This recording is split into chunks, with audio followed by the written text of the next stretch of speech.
I attended my sister's baby shower and gave her a handwritten letter from Dad before he died. She barely skimmed it, rolled her eyes and said, "Why would I want a boring old letter?" My aunt leaned over and mumbled, "You always were the dramatic one." They all laughed while I sat there frozen. They didn't realize what was written on the back page would turn their fake smiles into silence.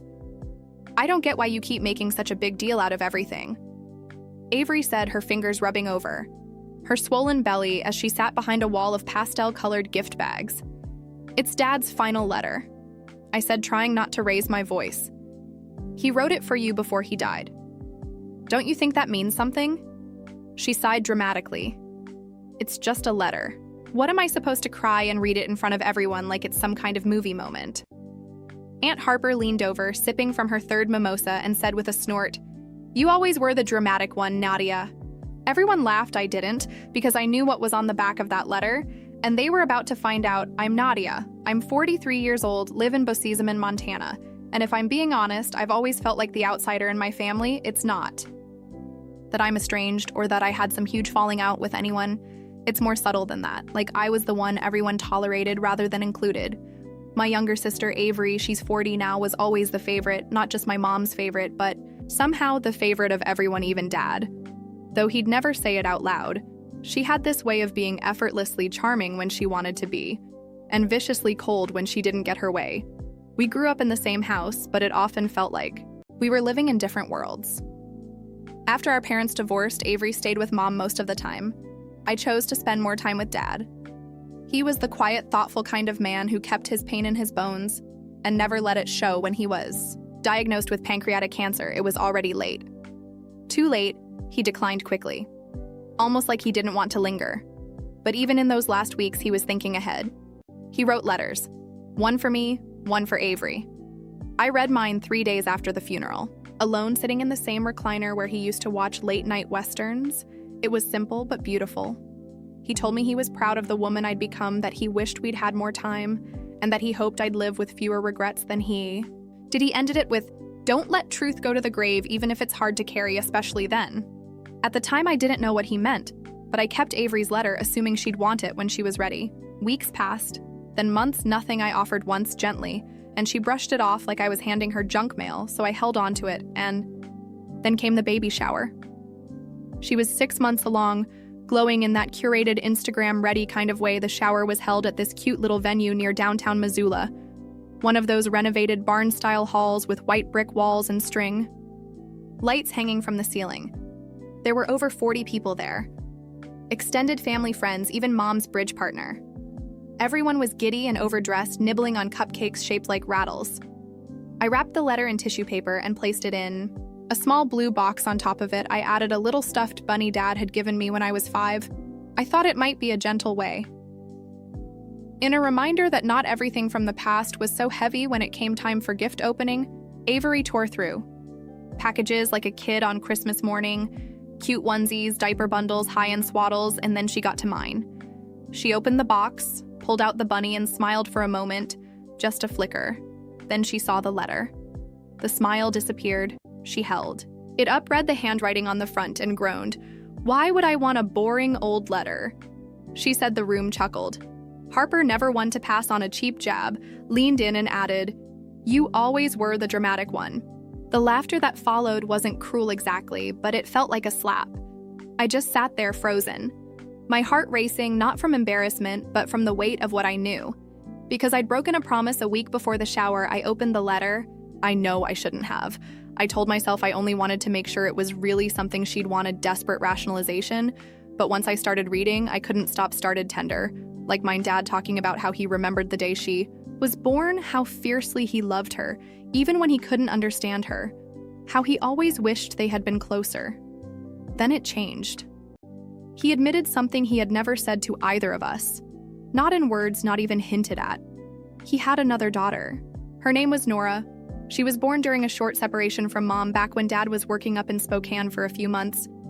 He and the woman hadn't been in love, but Nora happened, and when he reconciled with Mom, he didn't have the courage to tell her. Instead, he supported Nora from a distance, quietly visited when he could, paid for her college textbooks, sent birthday cards signed Uncle Dean.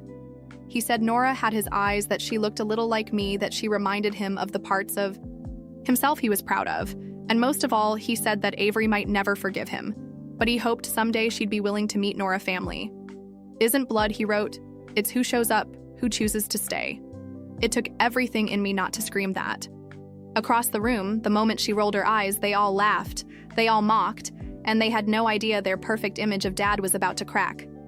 I still haven't decided if I regret opening the letter, but I do know this. Once they saw what was written on the back, the room would never be the same again. After the laughter faded and the room settled back into its cheery hum, I sat there with my hands clenched under the tablecloth, trying not to shake. They didn't know, none of them, the fact that I had read the letter already. It sat on me like wet wool. I told myself I'd open it just to check, just to make sure it wasn't something silly or surface level.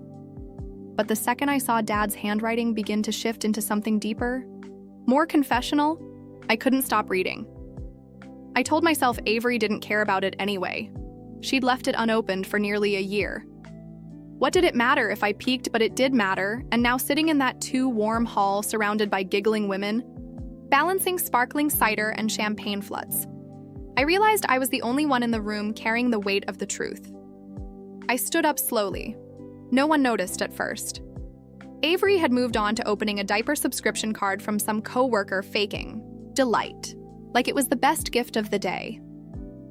I walked around the edge of the crowd, past the mimosa bar, past the stack of paper plates topped with half-eaten strawberry cake. I made my way to the box. She'd discarded the one I'd wrapped myself, and bent to pick up the letter. It was still in her lap, half crumpled under the bunny. She looked up at me, confused. "You forgot this," I said, not unkindly. Avery blinked. "I told you I don't want it. You should read the back." Her eyes narrowed. What I didn't say anything else, I just held it out to her and waited. A few people nearby paused mid-con conversation, sensing the sudden cold shift in the air. She hesitated, then grabbed it with a huff like she was doing me a favor, unfolded it. Glanced down, eyes skimming quickly, then she froze. It was a strange thing to witness. The transformation from apathy to disbelief. Her lips parted slightly. Her expression flattened. Then her eyebrows knit together. She flipped. The page reread the back, then again. Her breath caught subtle, but there and then nothing. She didn't cry. She didn't speak. She just set the letter down on the table and stared ahead, not focusing on anything, like someone had unplugged her from the moment. I didn't need her to say anything. Her silence was confirmation enough. Aunt Harper, now half-sued, ambled over with another cup in hand and peered over Avery's shoulder. "What's got you all stiff?" she asked, the grin still on her lips. Avery didn't answer. Harper reached over, picked up the letter, and began reading it aloud loudly, like it was a bedtime story. My stomach turned. Dean always had a flair for the dramatic, she said when she got to the reveal. "Another daughter, really?" Then she laughed an ugly, uncomfortable laugh. That's when Mom finally stepped in. She stood from her spot near the punch table and walked over, snatching the letter from Harper's hand with more force than necessary. "Roz," Mom said sharply, "enough." Harper blinked. "Oh, come on, he's dead. It's not like—" I said, "Enough." There was the steel in Mom's voice that hadn't surfaced in years. It silenced the room. She read the letter quietly. Her hands trembled slightly as she turned the page. When she finished, she folded it carefully and looked at me. Not with judgment, not even with anger. Just tired eyes. She nodded once, small and slow. Then she walked out. No one followed. Not at first. Avery just sat there like a statue, her baby bump framed by pink ribbons and stuffed animals. I knew then that I had just cracked something open in this family that wouldn't close again. Not cleanly the next day, I called Nora. I wasn't sure what to say, so I just told her the truth, that I had given Avery the letter, that she had read it, that I didn't know what would happen next. Nora was quiet on the other end. She was always like that. Measured, careful with her emotions, not cold but cautious, like someone who's been left out of too many things for too long. "Did she say anything?" she asked eventually. "No." Nora didn't seem surprised. "I don't want anything from her," she said. "Or your mom. I just wanted to know that he thought of me, that he didn't pretend I didn't exist. He did. He really did. There was a long pause. I believe you, she said. I didn't cry then. But later that night I did, sitting in the bathtub with the water long gone, lukewarm. I cried for all the people who didn't get what they needed. Not Nora, not Dad, not even Avery. I cried because family is supposed to be the place where you are safe, and ours had always felt like a performance, a carefully lit stage where no one dared pull back the curtain. You'll know, and once you pull that curtain back, you can't ever pretend it wasn't there. 3 days passed before I heard from Avery, not a text, not a call, a voicemail. Her voice sounded strange, flat-clipped, like someone trying not to sound hurt but failing anyway. Hey, I don't know what you thought you were doing. But congratulations, since you made sure no one enjoyed the shower. Mom hasn't answered my calls. Harper's pissed you always make things about you. But you know what? Fine, if you think this Nora person is your new best friend, go have fun, just don't come crying when she turns out to want something. No goodbye, no pause, just poison in a neat little bottle. I didn't respond, not because I didn't have anything to say, but because there was nothing I could say that wouldn't be dismissed as drama. That's what they always said about me, even when I was a kid. Drama queen, too sensitive, making things into a big deal. But this wasn't a show. This was real. A woman existed out there who had been hidden like a secret for 40 years, and I wasn't going to be the one who ignored her. I called Mom next. She answered on the second ring, and the first thing I noticed was how tired she sounded, like someone who hadn't slept since the baby shower. I read the letter again, she said. No, he waited. I don't know how to feel about it. That makes two of us. I said. There was a pause. Then do you really think it's true? His mom? I met her, Nora. She's not some scammer or someone chasing money. She's quiet. He's kind. You'd like her. If you gave her a chance. Silence again. Then she said something that took the air out of me. I thought I knew everything about your father. I could hear the tremble in her voice, the cracking of a woman who'd always prided herself on control. We all did, I said gently. Later that night, she texted me one sentence. Would you ask Nora if she'd have coffee with me? I didn't expect that. I stared at the screen for a long time before responding. Nora agreed. We set it up at a small cafe in Livingston. Neutral ground, far enough from Missoula, far enough from Bozeman, quiet, tucked beside an antique bookstore, the kind of place where awkwardness might feel a little less loud. I sat in the corner booth first, nursing a black coffee and watching the Dr. Nora arrived a little early. He always did. She wore a brown coat, simple jeans, and a soft scarf. Her hair pulled into a neat braid. When she smiled at me, it was tentative but real. I'm nervous, she whispered. I know, me too. Then Mom arrived. She didn't hug Nora, but she didn't turn around and leave either. That was a start. The conversation was slow, measured. Polite Mom asked about Nora's job. She's a librarian, and Helena asked about her childhood.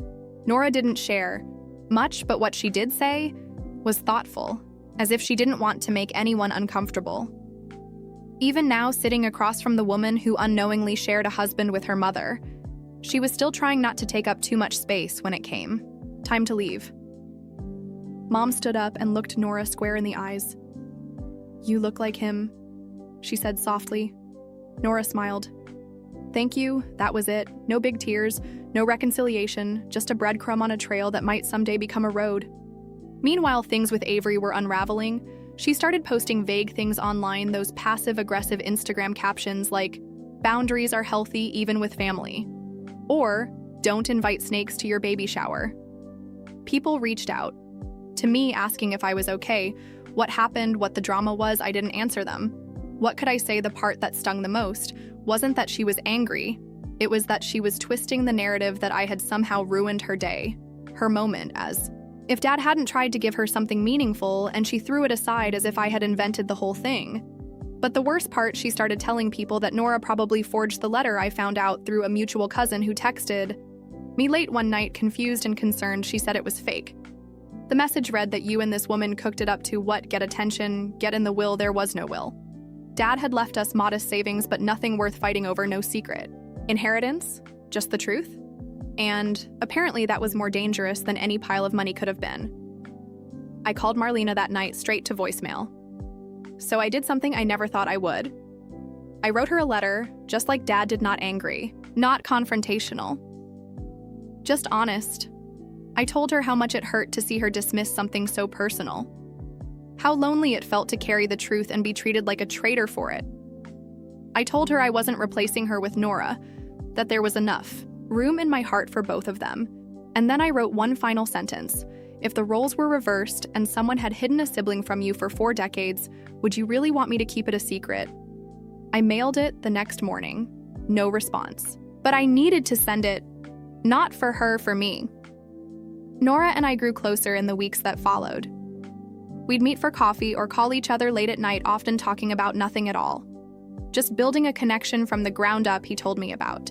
Her childhood, how her mom never told her the full truth, only that Dean was someone who cared but couldn't stay. She said she used to imagine we were out there somewhere. Sisters may be close, maybe not, but real. We were always real. I told her even, if no one talked about it some days, I still feel like I'm in the eye of a storm, like the real damage is still circling. Avery hasn't responded to my letter. Mom hasn't mentioned her since the cafe. Harper, she's still throwing digs when she can, but even she's gone quieter lately.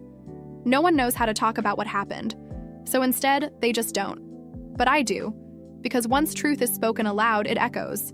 It keeps echoing long after the room has emptied. 2 weeks passed. No reply from Avery.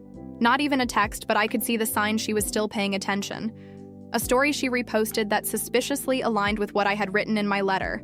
A comment to a mutual friend about how some people thrive on guilt. Little things quietly. Barbed, and then there was the registry. I noticed one morning that my name had been removed from the guest view list, for her baby registry just gone, as if I was never invited in the first place.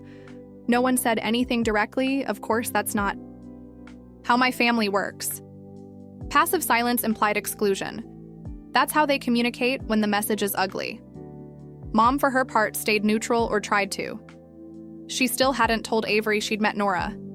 I could tell she seemed anxious every time I brought it up, kept saying things like, I don't want to upset her further. And maybe we all just need time. Time, I hate that word now. Time was the thing we never gave Dad when he needed it. Most time was the thing Avery used as a shield, pushing off reading that letter until it was too late. And now it was what everyone clung to like a magic fix, but it wasn't fixing anything. It was just allowing the rot to spread in silence, and Avery, she was going public in her own way. He started a blog, parenting reflections, mostly baby bump updates, inspirational quotes, but scattered in between the content were posts about betrayal from within and choosing who gets access to your life. One entry stood out. She titled it, When Family Uses Your Grief for Their Own Story. She never mentioned me by name. He didn't have. To people messaged me, mutuals, distant cousins, even an old coworker of hers who still followed me on Instagram. They all said the same thing. Is this about you? I didn't respond. What would I say? That yes, I handed my pregnant sister a letter from our dying father, and she laughed in my face, that I discovered we had a sister we'd never met. And instead of being curious, she called it a hoax. Truth sounds like fiction when you tell it plain, and maybe that's why Avery never believed Nora was real, because it sounded too much like something from a made-for-TV drama, another character in a story she thought she already had the starring role in. But here's the part that really broke me. She threw out the bunny, the little bunny I tucked, into the box with Dad's letter, the one he gave me when I was 5. She posted a photo of a nursery shelf with the caption, "Decluttering the things that don't carry joy, only guilt." Right there in the donation box, the bunny. I stared at the image for a long time, saved it to my phone. Not because I wanted to remember it, but because I needed the reminder that sometimes people don't just reject the message, they destroy the messenger too. Nora, meanwhile, kept things quiet. She didn't push, didn't pry. She said she'd made peace with not being acknowledged, that the moment with Mom had been more than she expected, and anything beyond that was bonus material. But I could tell deep down she still held hope. Maybe not a bright hope, but a soft one. Like the way you hope for an early spring. Even as the snow piles up outside, I started inviting her to small things, brunch with a couple friends, a trip to a museum in but a weekend farmer's market in Helena, and slowly she became part of my circle.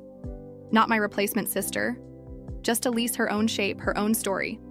Still, every time I posted a photo, with her, even just us holding iced coffees on a park bench, I braced myself. Would Avery see it? Would she comment? Would she reach out? He didn't. Not at first. But eventually the silence broke. Not through a message, not a call through Mom. It was a Tuesday evening raining, one of those soft Montana rains that taps the windows like it's asking permission to come in.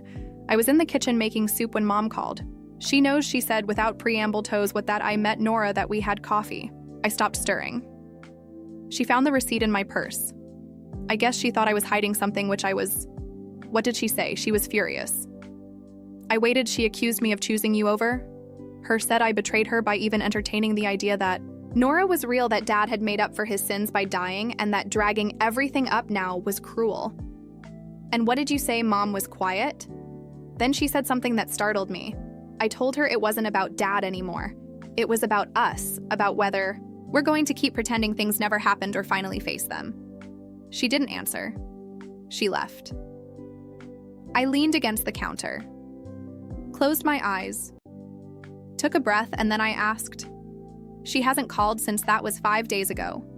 Mom hasn't heard from her. I haven't either. And Avery's baby is due next month. Avery didn't reach out before the baby was born. Not when Mom left her voicemails. Not when I sent a simple, kind message. I heard you're close. Let me know if you need anything. Nothing. Radio. Silence. But she kept posting photos of the nursery post-maternity shots, and the captions so polished, so curated, they felt like PR statements. One in particular stood out. My daughter will know what real family means, the kind that shows up, stays, loyal, and never makes your grief about them. I screenshotted it. I don't know why, maybe to remind myself of the gap between who she wanted the world to see and who she really was. Mom didn't say much in those weeks. She looked tired, often stared. Out the window during our conversations, she'd made her peace with Nora. But Avery, that was different. There's something especially cruel about a child turning their back on a parent who finally tells the truth. Nora checked in every few days. She never asked about the baby. Never even brought up Avery, but I could feel her waiting too. And then one Saturday morning, I got the group text Avery had given birth. A healthy baby girl, 6lb 10 Oz. She sent it to every woman in the family, Mom, aunt, Harper cousins, even 2 great aunts who hadn't seen her since her wedding. She didn't include me. She didn't include Nora. Mom forwarded the message to me quietly. No words, just the text. And I realized then Avery was rewriting the narrative to the T. World. She was the victim, the misunderstood daughter, the betrayed, the wronged. I was the jealous sister. Nora was the illegitimate shadow, and Dad's letter was just an unfortunate blip in her otherwise flawless memoir. She wasn't going to apologize. She wasn't even going to acknowledge what had happened, and so I decided I wouldn't wait for an invitation anymore. 2 weeks later, Avery announced the baby's name online. Lila Marie, after Dad. The irony hit like a slap. The man whose letter she'd scoffed. At the man whose final words she dismissed, the man whose daughter she had mocked, denied, and refused to meet. She used his name anyway. Not out of love, but image. That's when I knew what I had to do. It wasn't loud, it wasn't vindictive, but it was deliberate. I posted a photo, just one me. Nora and Mom sitting together on the back deck of my house, each holding a cup of tea. Nora had just baked lemon scones. The dog was curled at her feet. The sun was setting behind us, that soft orange Montana, glow painting the scene like a postcard. No caption, no hashtags, just the image, and it caught fire. Not viral level, but enough for people in town to notice, enough for extended family to text me asking, "Wait, who's that?" Enough for a couple of Avery's old friends to comment, "Wow, beautiful, you all look so happy." And then silence from Avery until she blocked me. Not just on Instagram, everywhere, phone, Facebook. She even sent a message to Mom saying she didn't want photos of her daughter shared with people who betray family. Mom didn't reply. She just kept seeing Nora every Sunday, sometimes for coffee, sometimes just to sit quietly. A few weeks later, Mom made a subtle change to her living room wall. She swapped out an old family photo, one from years ago, all of us in matching sweaters, for a new one. It was a candid shot. Nora had taken me and Mom laughing together while she cooked flour on her cheek. Wooden spoon in hand in the background, Elisa's blurry figure adjusting the camera. No announcement, no drama, just a quiet recentering of what family meant. I haven't spoken to Avery since she doesn't know that I kept the letter. She doesn't know that Nora and I visit Dad's grave together every few months, fresh flowers in hand. She doesn't know that Mom added Elisa's name to the family tree hanging in our hallway. She doesn't know any of it, and that's the most satisfying part. There was no yelling, no cruel words, no final confrontation, just the truth. And the truth is, Avery wanted to be the sole narrator of our family's story, but stories don't belong to just one person. And she learned quietly and permanently that when you erase people, they don't disappear. They just find new places to belong. So no, I didn't get revenge with fire or fury. I didn't ruin her shower or show up uninvited to the hospital. I didn't blast the truth on social media or drag her name through the mud. I just lived it. I lived the truth. No, he watches it from a distance. She created herself and I let her.